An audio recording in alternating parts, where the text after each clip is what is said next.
హల్లెలూయా, హల్లెలూయా.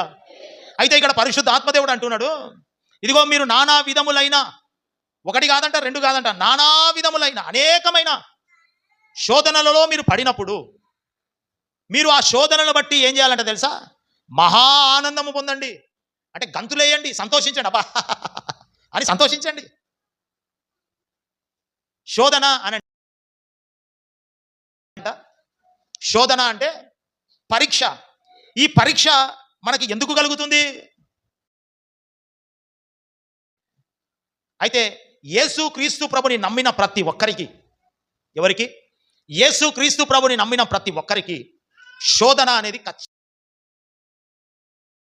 ఖచ్చితంగా కలుగుతుంది. శోధన అంటే పరీక్ష. నీకు యేసు ప్రభుని నమ్మిన తర్వాత నమ్మిన తర్వాత ఎందుకు నీకు కష్టాలు వస్తాయి? ఎందుకు యేసు ప్రభుని నమ్మిన తర్వాత